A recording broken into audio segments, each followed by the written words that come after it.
Tamil Nadu election result మే 4 వచ్చింది. ఈరోజు మే 9. Vijay single largest పార్టీగా 108 స్థానాలతోటి నిలబడున్నాడు. ఎవరికీ మ్యాజిక్ ఫిగర్ రాలేదు. సో, గవర్నమెంట్ ఎవరు ఫార్మ్ చేయాలి అని చెప్పి అక్కడ పిచ్చి పిచ్చిగా వాళ్ళు ఎవరి క్యాలిక్యులేషన్స్‌లో వాళ్ళున్నారు. అట్ ప్రెజెంట్ విజయ్‌కి మాత్రమే హైలీ పాసిబుల్ ఛాన్సెస్ ఉన్నాయి. గవర్నమెంట్ ఫార్మ్ చేయడానికి 3 సార్లు గవర్నర్ గారిని కలిసాడు. గవర్నర్ గారు ఏదో ఒకటి చెప్తానే ఉన్నారు. విజయ్‌కి సీఎం అవుతాడా? లేదా? అన్న టెన్షన్ వాళ్ళ అభిమానుల్లో, కార్యకర్తల్లో, టీవీకేలో తరపున గెలిచిన ఎమ్మెల్యేలో కూడా ఉంది. అండ్ ఒక సైడ్ ఇది జరుగుతుంటే స్టాలిన్ గారు ఒక సైడ్ ఒక్కొక్క సైడ్ ఆయన విజయ్‌కి 6 నెలలు ఛాన్స్ ఇస్తాను. గవర్నరు ఫార్మ్ చేయడానికి ఛాన్స్ ఇవ్వాలి. గవర్నమెంట్‌ని ఎందుకు ఇవ్వట్లేదని చెప్పి స్టాలిన్ గారు ఒక పక్క విజయ్‌కి మద్దతుగానే మాట్లాడుతున్నారు. ఇదే స్టాలిన్ గారు 6 నెలల వరకు వెయిట్ చేస్తానని చెప్పి విజయ్‌కి ఒక అల్టిమేటం కూడా పాస్ చేశారు. అన్నా డీఎంకే వాళ్ళు వచ్చేసరికి ఏంటంటే వాళ్ళ క్యాంప్ ఎమ్మెల్యేని మళ్ళీ చెన్నైకి తీసుకొస్తున్నారు. అక్కడికి వచ్చి కూర్చొని మాట్లాడదాము. గవర్నమెంట్ ఫార్మ్ చేయాలని చెప్పి మనమే కూడా వెళ్లి అడుగుదాము అని చెప్పి వాళ్ళు కూడా ఎదురు చూస్తున్నారు. దీనికి తోడు రజనీకాంత్ గారు కూడా మధ్యలో వచ్చారు. అసలు రజనీకాంత్ గారి పార్ట్ అయితే నెక్స్ట్ లెవెల్ అనమాట. అసలు విజయ్ గారు సీఎం అవ్వకుండా రజనీకాంత్ గారు చేస్తున్నారు అన్న ప్రోపగాండా కూడా బయట ఉందన్నమాట. అసలు ఏంటి అనేది క్లియర్ కట్గా మాట్లాడుతుందాం. అండ్ విజయ్ గారి తప్పులు కూడా కొన్ని ఉన్నాయన్నమాట. సో, పార్టీ పెట్టగానే వితిన్ ద 2 ఇయర్స్ మరి 108 స్థానాలతో లార్జెస్ట్ పార్టీగా నిలబడ్డారు. అయినా కూడా చిన్న చిన్న తప్పులు చేస్తున్నారేమో విజయ్ గారు అని అనిపిస్తూ ఉంది. ఫస్ట్ గవర్నర్ గారిని 3 సార్లు కలిశారు విజయ్ గారు. ఫస్ట్ 2 సార్లు అసలు రెక్లెస్‌గానే అంటే లైక్ గవర్నర్ గారికి బొకే ఇవ్వడం గానీ, శాలువా కప్పడం గానీ, ఆ ఫార్మాలిటీస్ ఏవైతే ఉంటాయో అలాంటివి ఏవీ చేయలేదు. నిన్న అలాంటివి చేశాడు మళ్ళీ. సో, అంటే విజయ్ తెలుసుకున్నాడనమాట. ఇక్కడ చాలామంది విజయ్ గారిని బీజేపీ ఆపుతుంది గవర్నర్ త్రూ అని చెప్పి మాట్లాడుతుంటారు. యాక్చువల్‌గా గవర్నర్ దగ్గర కొన్ని ప్రత్యేక అధికారాలుంటాయి. ఏ పార్టీకి అక్కడ పూర్తి మెజారిటీ రానప్పుడు సో, గవర్నర్ దగ్గర ఉండే 3 options. First option pre poll alliance. అంటే ఏదైనా ఒక పార్టీ ఒక పొత్తులోకెళ్ళి ఆ పొత్తులోనే మ్యాజిక్ ఫిగర్ ఇద్దరికీ కలిపి మ్యాజిక్ ఫిగర్ వస్తే వాళ్ళిద్దరిని పిలిచి గవర్నమెంట్ ఫార్మ్ చేయండి అని చెప్పి చెప్తారు. లేదు అంటే సింగిల్ లార్జెస్ట్ పార్టీ. సో, విజయ్‌ది. సో, విజయ్‌కి single largest party at present ఉంది కాబట్టి మేబీ విజయ్‌ని పిలిచి గవర్నర్ గారు నువ్వు గవర్నమెంట్ ఫార్మ్ చేయి అని చెప్తారు. ఇది సెకండ్‌ది. సెకండ్‌ది జరగాలి కదా! మరి ఎందుకు జరగలేదు అని చెప్పి చాలామంది క్వెషన్ చేయొచ్చు. ఇక్కడ థర్డ్‌ది ఇంకోటుంది. పోస్ట్ పోల్ అలయన్స్ అంటారు. అంటే ఎవరికి కూడా మ్యాజిక్ ఫిగర్ రానప్పుడు ఒక పార్టీ ఇంకొక పార్టీతోటి కలిపి పొత్తు పెట్టుకొని ఆళ్ళిద్దరూ కలిసి గవర్నర్ దగ్గరికెళ్ళి మా ఎవ్వరికీ కూడా రాలేదు మ్యాజిక్ ఫిగర్ లేదు. సో, మేమిద్దరం కలిపి గవర్నమెంట్ ఫార్మ్ చేయాలనుకుంటున్నాం. ఇదిగోండి మా సపోర్టు అని చెప్పి గవర్నర్ గారి దగ్గర ఆ మ్యాజిక్ ఫిగర్ నెంబర్ పెడితే గవర్నర్ గారు అప్రూవల్ ఇస్తారు. సో, వీళ్ళు ప్రమాణ స్వీకారం చేస్తారు. గవర్నమెంట్ ఫార్మ్ చేస్తారు. ఇప్పుడు అక్కడ విజయ్ యాక్చువల్‌గా సింగిల్ లార్జెస్ట్ పార్టీగా విజయ్ తనకున్న 108 సీట్లతోటి వెళ్ళి అడుగునుంటే ఖచ్చితంగా ప్రమాణ స్వీకారానికి ఒప్పుకునేవాళ్ళు. ప్రమాణ స్వీకారం చేసిన తర్వాత విజయ్‌కి ఆ టెన్షన్ ఉంటది కాబట్టి బల నిరూపణ చేసుకోవాలి అసెంబ్లీలో. ఆ టెన్షన్ ఉంటది కాబట్టి మేబీ ఆ టెన్షన్‌లోనూ, ఆ ప్రెషర్‌లోనూ సో, పొత్తులోకి వెళ్ళేవాడు. సో, అలా పొత్తులోకి వెళ్తే మళ్ళీ మేబీ అన్నా డీఎంకే పార్టీ వాళ్ళు, బీజేపీ వాళ్ళు నన్ను ప్రెషర్ చేసి నన్ను ఏదైనా మళ్ళీ వాళ్ళతోటి పొత్తు పెట్టుకునేలాగా చేస్తారేమోనన్న విజయ్‌కి అనుమానం ఉండుండొచ్చు. అలా అందుకని చెప్పి కాంగ్రెస్ తోటి ఇమ్మీడియేట్‌గా కాంగ్రెస్ తోటి పొత్తులోకెళ్లారు. కాంగ్రెస్ వాళ్ళు డీఎంకేల నుంచి బయటకొచ్చి కాంగ్రెస్ వాళ్ళు విజయ్‌కి సపోర్ట్ చేశారు. సో, ఇప్పుడు డీఎంకే పార్టీ ఇండియా కూటమి నుంచి బయటకొచ్చేసింది. అది వేరే సంగతి. ఇప్పుడు విజయ్‌కి ఎప్పుడైతే సపోర్ట్‌గా నాకు 5 స్థానాలు వీళ్ళు వచ్చిన 5 స్థానాలతో కలిపి ముందుకెళ్లారో గవర్నర్ దగ్గరికెళ్లాడు. సో, గవర్నర్ దగ్గరికెళ్ళినప్పుడు గవర్నర్ ఏం చేస్తాడు? పోస్ట్ పోల్ అలయన్స్ కింద దాన్ని చూస్తారు. పోస్ట్ పోల్ అలయన్స్ కింద చూసినప్పుడు ఆయనకేంటి మొత్తం మెజారిటీ కనిపించాలి. సింగిల్ లార్జెస్ట్ పార్టీకి వెళ్ళలేదు విజయ్ ఛాన్స్ ఇవ్వడానికి. పోస్ట్ పోల్ అలయన్స్‌తో వెళ్ళాడు. కాంగ్రెస్ వాళ్ళ పేర్లు కూడా రాసుకెళ్ళాడు పేపర్ మీద. సో, అలాంటప్పుడు ఆయనకేంటి 2 పార్టీలు పొత్తులో వస్తున్నప్పుడు కంప్లీట్‌గా రావాలి కదా! అని చెప్పి ఆయన అడిగాడు. ఆయన అడగడంలో తప్పులేదు. సో, ఇప్పుడు విజయ్ ఏంటి 2 సార్లు తిరిగాడు, 3 సార్లు తిరిగాడు. అయినా కూడా వర్కౌట్ అవ్వలా. సరే మూడోసారి నిన్న ఎళ్ళినప్పుడు ఐయూఎంఎల్ ఇండియన్ యూనియన్ ముస్లిం లీగ్ వాళ్ళు గెలిచిన 2 స్థానాలతో సహా కలిపి విజయ్‌కి మద్దతు ప్రకటించారు. సో, విజయ్ దగ్గర 108 స్థానాలు ప్లస్ 5 స్థానాలు, సిపిఐ, సిపిఎం 2 స్థానాలు అండ్ నెక్స్ట్ వచ్చేసరికి వీఎంకే పార్టీ వాళ్ళొక 2 స్థానాలు, ఈ ఐఎంయూఎల్ వాళ్ళు ఒక 2 స్థానాలు మొత్తం 121 స్థానాలతోటి విజయ్ వెళ్ళాడు. వచ్చేసింది మాకు గవర్నమెంట్ ఫార్మ్ చేయమని చెప్పి ఇవ్వమని. ఈ లోపల ఐఎంయూఎల్ వాళ్ళు యూనియన్ ముస్లిం లీగ్ వాళ్ళు ఇచ్చిన మద్దతుని వాళ్ళు విత్‌డ్రా చేస్తున్నారు సపోర్ట్‌ని. ఇక్కడ చాలామందికి ఉండే క్వెషన్ ఏంటంటే విజయ్‌కి బీజేపీని మతపరమైన పార్టీ అంటారు. బీజేపీకి సిద్ధాంతపరంగా మీరు విభేదిస్తుంటారు. మలాంటిది ఇండియన్ ముస్లిం లీగ్ తోటి మరి మీరు ఎలా వాళ్ళని ఫేవర్ అడిగారు? వాళ్ళని ఎలాగా మీకు సపోర్ట్ చేయమని అడిగారు? అది కూడా మతతత్వ పార్టీయే కదా! అని క్వెషన్ చేసే వాళ్ళు కూడా ఉన్నారు. సో, విజయ్ దానికి కూడా సమాధానం చెప్పాల్సింది తర్వాత. ఇప్పుడైతే వాళ్ళు సపోర్ట్‌ని విత్‌డ్రా చేసుకున్నారు. ఇప్పుడు విజయ్కి అర్జెంటుగా సీట్లు కావాలి. అండ్ వీఎంకే పార్టీ ఎవరైతే ఉన్నారో ఆ పార్టీకి 2 స్థానాలు ఉన్నాయి. ఆ 2 స్థానాలతోటి వాళ్ళు కింగ్ మేకర్ అవ్వాలని చూస్తున్నారు. ఆ 2 స్థానాలతోటి. వాళ్ళు ఏమడుగుతున్నారు? వాళ్ళు డిమాండ్‌లు పెడుతున్నారు. ప్రతి ఒక్కరికి మంత్రి పదవులు అడుగుతున్నారు. వాళ్ళు డిప్యూటీ సీఎం అడుగుతున్నారు. ఇంకా చాలా చాలా అడుగుతున్నారు. విజయ్ ఏమంటున్నాడు? కాంగ్రెస్‌లో 5 ఎమ్మెల్యేలు కాంగ్రెస్ సపోర్ట్ ఇస్తే విజయ్ 2 మంత్రి పదవులు డిమాండ్ చేస్తున్నారు. సో టీవీకే పార్టీకి కూడా ఓకే అనిందని చెప్తున్నారు. నెక్స్ట్ వీసీకే పార్టీ ఏదైతే ఉందో ఆ వీసీకే పార్టీ వాళ్ళకి డిప్యూటీ సీఎం ఇవ్వాలంట వాళ్ళ చీఫ్‌కి. అండ్ నెక్స్ట్ మంత్రి పదవి కూడా ఒకటి ఇవ్వాలి డిమాండ్. డిప్యూటీ సీఎం ప్లస్ ఒక మంత్రి పదవి. అండ్ విజయ్ ఏదైతే రిజైన్ చేస్తారో 2 చోట్ల గెలిచాడు కదా, తిరుచిలో నుంచి రిజైన్ చేస్తున్నాడు. ఆ రిజైన్ చేసిన సీటు కూడా వాళ్ళకే ఇవ్వాలంటున్నారు. ఇది కూడా విజయ్ సమాధానం చెప్పాలి. ఎందుకంటే 2 స్థానాల్లో నిలబడ్డాడు. 2 స్థానాల్లో నిలబడితే తిరుచి వాళ్ళు విజయ్ను ఓన్ చేసుకున్నారు. విజయ్ను ఓన్ చేసుకుని ఓట్లేశారు. ఇప్పుడు విజయ్ అక్కడ రాజీనామా చేస్తే ఖచ్చితంగా విజయ్కి సంబంధించిన వాళ్ళు మాత్రమే నిలబడాలి. అలా కాకుండా వేరే పార్టీకి ఇస్తే మాత్రం విజయ్ చేసే అతిపెద్ద బిగ్గెస్ట్ మిస్టేక్ అయితే నెక్స్ట్ ఎలక్షన్కి. ఎందుకంటే విజయ్ని నమ్మారు వాళ్ళు. ఇప్పుడు రీసెంట్ ఎగ్జాంపుల్ తీసుకుంటే రాహుల్ గాంధీ అమేథీలో నిలబడ్డాడు, వాయనాడు కేరళలో నిలబడ్డారు. 2 చోట్ల గెలిచాడు. వాయనాడులో రిజైన్ చేశాడు. వాయనాడులో రిజైన్ చేసిన తర్వాత ఎవరినో ఒకరికి ఇచ్చేయలేదు, లేకుంటే వేరే ఎవరినో నిలబెట్టలేదు. వాళ్ళ సిస్టర్ని నిలబెట్టారు, ప్రియాంక గాంధీని అక్కడ నిలబెట్టి గెలిపించుకున్నాడు. అందుకనే ఇప్పుడు కమ్యూనిస్ట్ పార్టీలు కాదని చెప్పి మొత్తం కేరళ మొత్తం కాంగ్రెస్ ప్రభుత్వానికి ఛాన్స్ ఇచ్చాయి అక్కడ. అలాంటి సిట్యువేషన్ అక్కడ క్రియేట్ అయింది. ఇప్పుడు విజయ్ కానీ పొరపాటున ఈ వీసీకే పార్టీకి కానీ ఆ సీట్ ఇచ్చేస్తే మాత్రం విజయ్ చేసే బ్లండర్ మిస్టేక్ అదవుతుంది అనమాట. ఫస్ట్ బ్లండర్ మిస్టేక్ అదవుతుంది. ఎందుకంటే తనని వద్దు అనుకో, తమిళ వాళ్ళు చాలా సెన్సిటివ్గా ఉంటారు. మేము కావాలని చెప్పి కోరుకుంటే మమ్మల్ని వద్దు అనుకొని వేరే వాళ్ళకి ఇస్తారు ఆ సీటు అని అనుకునే వాళ్ళు కూడా చాలామంది ఉంటారు. ఇది ఒకటి అనమాట. వీళ్ళ మద్దతు వస్తుందా రాదా తెలియదు. తుమ్మితే ఊడిపోయే ముక్కు లాంటి ప్రభుత్వం ఇది విజయ్ గారు. ఎందుకంటే ఎగ్జాక్ట్ 118 స్థానాలతోటి మ్యాజిక్ ఫిగర్ తోటి గవర్నమెంట్ నడపాలి అంటే అయ్యే పని కాదు. సో బీజేపీ ఇలాంటి కోయిలేషన్ గవర్నమెంట్లు ఎన్నిటినో పడగొట్టేసింది. బీజేపీ వాళ్ళకి అసలు ఇప్పటికే మండతా ఉంటుంది. ఎందుకంటే 108 స్థానాలతో డైరెక్ట్గా వెళ్ళి మ్యాజిక్ ఫిగర్ లేదు, సో మీ సింగిల్ లార్జెస్ట్ పార్టీ మేము గవర్నమెంట్ ఫామ్ చేస్తామని అడగకుండా ఎప్పుడైతే కాంగ్రెస్ని కూడా ఇంక్లూడ్ చేసుకున్నారో బీజేపీ వాళ్ళకి గట్టిగా మండుద్ది. సో బీజేపీ వాళ్ళకి మండింది అనుకోండి, గవర్నమెంట్ ఎక్కడ ఫామ్ అయితే ఫామ్ అయినా కానీ ఎక్కడ అది మంచిగా సాగిద్ది. సిపిఎం వాళ్ళు చాలా తెలివిగా మేము గవర్నమెంట్లో ఉండము, బయట నుంచి మద్దతు ఇస్తాము, మేము డిఎంకేలోనే ఉంటాము, జస్ట్ గవర్నమెంట్ ఫామ్ చేయడానికి ఒక సపోర్ట్ ఇస్తున్నామని చెప్పారు.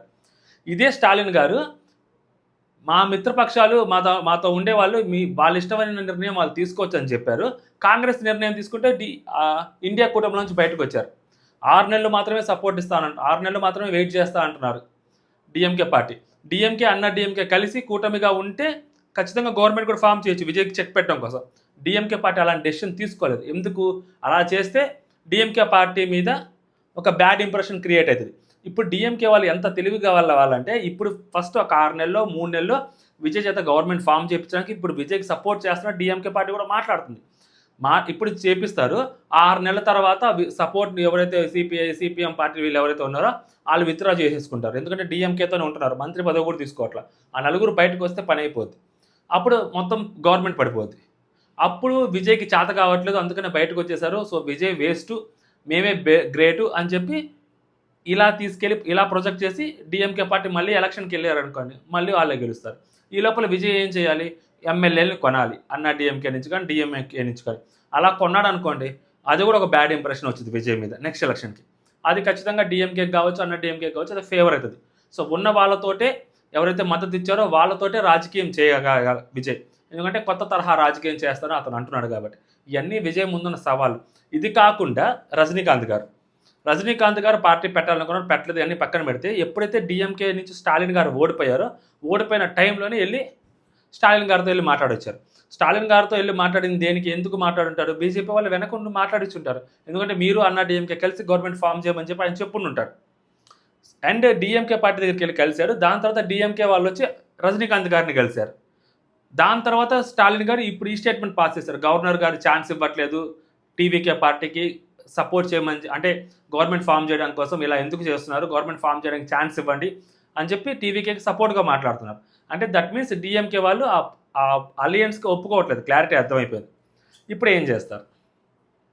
విజయ్ పరిస్థితి ఏంటి? సీఎం అవుతాడా? యాక్చువల్గా ఈరోజు సీఎంగా ప్రమాణ స్వీకారం చేయాలి, గురువారం చేయాలి, శుక్రవారం చేయాలి, ఈరోజు చేయాలి, రేపు కూడా చేస్తారు నమ్మకం. ఎందుకంటే ఈ వీసీకే వాళ్ళు మద్దతు ఈరోజు మధ్యాహ్నానికి ఇస్తానని చెప్పారు, ప్రెస్ మీట్ కూడా పెడతానని చెప్పారు. ఇప్పుడు నేను వీడియో చేసే టైంకి ఇప్పుడు ఇచ్చుంటారో లేదో తెలియదు. నేను ఇంతకు చూసినప్పుడు న్యూస్ చూసినప్పుడు సాయంత్రం చెప్తాము మా ఒపీనియన్ ఏంటి అనేది వాళ్ళు అంటున్నారు. అండ్ వాళ్ళ ఒపీనియన్ సాయంత్రం చెప్పి గవర్నర్కి ఆ లేఖ పంపించాలి, లెటర్ పంపించాలి, సపోర్ట్ ఇస్తున్నాము అని చెప్పి లెటర్ ప్యాడ్ మీద ఆ గవర్నర్ ఫార్మాట్లో ఏదైతే ఫార్మాట్ ఉంటుందో ఆ ఫార్మాట్లో పంపించాలి. దీనికి విజయ్ ఏం చేశారు తెలుసా, లాస్ట్ టైము ఈ వీసీకే పార్టీలో ఉండే ఎమ్మెల్యే చేత సంతకం పెట్టించుకున్నాడు. యాక్చువల్గా ఆ పార్టీ వాళ్ళు, ఆ పార్టీ హెడ్లు వాళ్ళు డిసైడ్ చేయాలి. ఎమ్మెల్యే చేత సంతకం పెట్టించుకొని తీసుకెళ్లాడు. సో వీసీకే పార్టీ వాళ్ళు మేము ఒప్పుకోమని చెప్పారు. సో విజయ్ కూడా గవర్నమెంట్ ఫామ్ చేయడం కోసం ఆయన ప్రయత్నాలు ఆయన చేస్తున్నాడు. సడన్గా అధికారంలోకి వెళ్ళాలి, సీఎం అయిపోవాలి అన్న ఆశ విజయ్లో కూడా పుట్టింది, విజయ్లో కూడా కనిపిస్తూ ఉంది క్లియర్గా. సో దానికి కూడా విజయ్ లేనిపోని అడ్డదారులు కూడా తొక్కుతున్నాడు. సో దాంట్లో కాంగ్రెస్తో వెళ్ళడం అనేది బ్లెండర్ అబ్బా, మళ్ళీ చెప్తున్నాను. గెలిచి ప్రమాణ స్వీకారం చేసిన తర్వాత ఏదైనా చేసి ఉంటే బెటర్గా ఉండేది, అప్పుడు ఛాన్సెస్ చాలా గట్టిగా ఉండేవి.